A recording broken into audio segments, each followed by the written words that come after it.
दोस्तों, क्या आप जानते हैं अष्टावक्र कौन थे?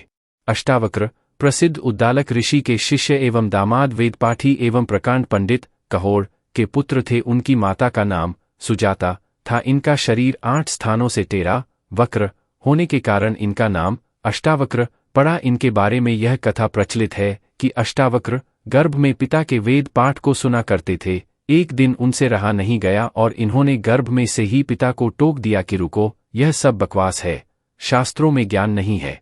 ज्ञान तो स्वयं के भीतर है, सत्य शास्त्रों में नहीं स्वयं में है, शास्त्र शब्दों का संग्रह मात्र है। अष्टावक्र की बातों से प्रकांड पंडित पिता के अहंकार को चोट लगी और उनके द्वारा क्रोध में आकर पुत्र को श्राप दे दिया कि जब तू पैदा होगा तो 8 अंगों से टेढ़ा मेढ़ा होगा। इस प्रकार स्वयं के पिता द्वारा शापित अष्टावक्र पैदा हुआ। अष्टावक्र राजा जनक के समकालीन थे। अष्टावक्र के संबंध में 2 प्रमुख कथाएं प्रचलित है। माना जाता है कि जब अष्टावक्र 12 वर्ष के थे तब राजा जनक ने देश के सभी बड़े बड़े विद्वानों को बुलाकर तत्वज्ञान पर शास्त्रार्थ का आयोजन किया, जिसमें उनके पिता पंडित कहोड़ भी शामिल हुए। घोषणा यह थी कि शास्त्रार्थ विजेता को सींगों के ऊपर सोना लेप की हुई 100 गायें दी जावेगी। अष्टावक्र को जब खबर लगी कि उनके पिता बाकी सभी से तो जीत गए हैं पर एक पंडित से हार रहे हैं, तो उनसे रहा नहीं गया और वे सभा में पहुंच गए। टेढ़े मेढ़े अंगों युक्त इस कुरूप से बालक को देखकर सारी सभा हंसने लगी। थोड़ी देर रुकने के बाद अष्टावक्र भी उन सभासदों को देखकर जोर जोर से हंसने लगे। इस पर राजा जनक ने उनसे पूछा कि यह विद्वान क्यों हंसे?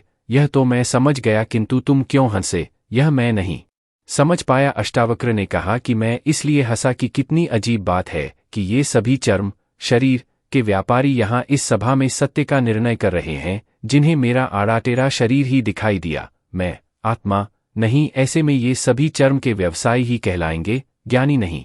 अष्टावक्र आगे बोले, हे राजन, मंदिर के टेढ़ा होने से आकाश टेढ़ा नहीं होता है और मंदिर के गोल अथवा लंबा होने से आकाश गोल अथवा लंबा नहीं होता है, क्योंकि आकाश का मंदिर के साथ कोई संबंध नहीं है। आकाश निर्वयव है तथा मंदिर सावयव है। वैसे ही आत्मा का भी शरीर के साथ कोई संबंध नहीं है, क्योंकि आत्मा निर्वयव है, शरीर सावयव है।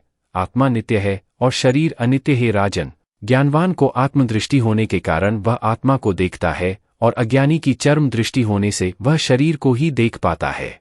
अष्टावक्र के इन वचनों को सुनकर राजा जनक उनके चरणों में गिर पड़े, साष्टांग दंडवत किया और उन्हें ज्ञान का उपदेश देने हेतु अपने महलों में आमंत्रित किया। सिंहासन पर बैठाकर शिष्य भाव से नीचे बैठ बालक अष्टावक्र से अपनी जिज्ञासाओं का समाधान कराया। यही शंका समाधान अर्थात जनक-अष्टावक्र संवाद अष्टावक्र गीता के रूप में प्रसिद्ध है। अष्टावक्र के संबंध में दूसरी कथा यह प्रचलित है कि राजा जनक ने आत्मज्ञान संबंधी कई शास्त्रों का अध्ययन किया।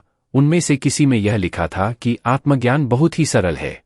घोड़े पर चढ़ने के लिए उसके एक पागड़े में पैर रखे व दूसरे पागड़े में पाँव रखने में जितना समय लगता है, उससे भी कम समय में आत्मज्ञान संभव है। जनक द्वारा शास्त्रों में लिखे उक्त कथन की सत्यता साबित करने की चुनौती दिए जाने पर जब कोई भी आगे नहीं आया तो अष्टावक्र ने यह चुनौती स्वीकार की। अष्टावक्र राजा जनक को लेकर शहर से दूर एकांत स्थान में गए। घोड़ा रोककर जनक से अपना एक पाँव घोड़े के एक पागड़े में रखने को कहा। जब जनक ने पाँव रख दिया तब जनक से पूछा कि बताओ, शास्त्रों में क्या पढ़ा है? जनक ने वही बात दोहराई। अष्टावक्र ने कहा, यह तो सत्य है, उसके आगे क्या पढ़ा? जनक ने कहा, इसके लिए पात्रता होनी चाहिए। अष्टावक्र बोले, क्या यह शर्त तुमने पूरी की है? जब पूरी नहीं की तो आत्मज्ञान कैसे संभव है? राजा जनक चौंक गए। वे ज्ञानी एवं जिज्ञासु थे। उसी क्षण उन्होंने अष्टावक्र के सामने समर्पण कर दिया। समर्पण भाव आते ही अहंकार विलीन हो गया। जनक पिघल गए, वाष्प बन गए, शून्य हो गए, पात्र रिक्त हो गया। अष्टावक्र ने सारा ज्ञान एक ही झटके में उंडेल दिया। जनक को दूसरे पागड़े में पाँव रखने से पूर्व आत्मबोध हो गया। समाधिस्थ हो गए, पागड़े में पाँव रखने की सुधि न रही।